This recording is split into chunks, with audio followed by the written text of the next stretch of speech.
সাহস থাকলে আইপিএল এর লোগো পরিবর্তন করুন, কেননা সেটি মাশরাফির এক ব্যাটিং স্টাইলের আদলে বানানো। এমনটাই মন্তব্য করেছেন পাকিস্তানি এক খেলোয়াড়। মুস্তাফিজকে সরাতে পারলেও মাশরাফিকে কি সরাতে পারবেন তারা? এমনটাই প্রশ্ন তার। ফিজ ইস্যুতে আইপিএল এর লোগো নিয়ে আরো থাকছে প্রতিবেদন। এক মুস্তাফিজ ইস্যুতে যেন টালমাটাল ক্রিকেট দুনিয়া, বিশেষ করে ভারত বাংলাদেশের সম্পর্কেই যেন বদলে গেল এই এক ইস্যুতে। বড় বড় দেশগুলো যতটা সাহস দেখাতে না পেরেছে তাই যেন দেখিয়েছে বাংলাদেশ ক্রিকেট বোর্ড ও বাংলাদেশ সরকার। তবে এবার মুস্তাফিজকে ছাঁটাইয়ের ব্যাপারে আইপিএল এর লোগো নিয়েই প্রশ্ন তুলেছে পাক ক্রিকেটার। পাকিস্তানের সাবেক পেস বোলার জুনায়েদ খান সামাজিক যোগাযোগ মাধ্যমে একটি ভিডিও শেয়ার করেন।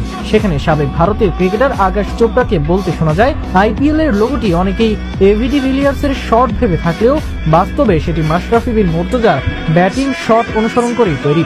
নিজের ভেরিফাইড ফেসবুক পেজে এই ভিডিওটি শেয়ার করে পাকিস্তানের হয়ে 22 টেস্ট, 76 ওয়ানডে এবং 9টি টি-20 খেলা 36 বছর বয়সী জুনায়েদ মন্তব্য করেন, ভারতীয় ক্রিকেট বোর্ড যেভাবে মুস্তাফিজকে আইপিএল থেকে ছেড়ে ফেলেছে তাতে তার ধারণা একসময় এই লোগোটিও বদলে ফেলা হতে পারে, যেটি মাশরাফির শট থেকে অনুপ্রাণিত। উল্লেখ্য, বাংলাদেশের ক্রিকেট ইতিহাসের সর্বকালের সেরা পেসার মনে করা হয় মাশরাফি বিন মুর্তজাকে। 2009 সালে কলকাতা নাইট রাইডার্সের হয়ে আইপিএল এর মাত্র একটি ম্যাচ খেলেছেন তিনি। তবে ম্যাচের ভিন্ন একটি ব্যাটিং চিত্র দিয়েই তৈরি করা হয়েছে আইপিএল এর লোগো। এবার দেখা যাক আইপিএল কর্তৃপক্ষ এমন কোনো সিদ্ধান্ত নেয় কিনা।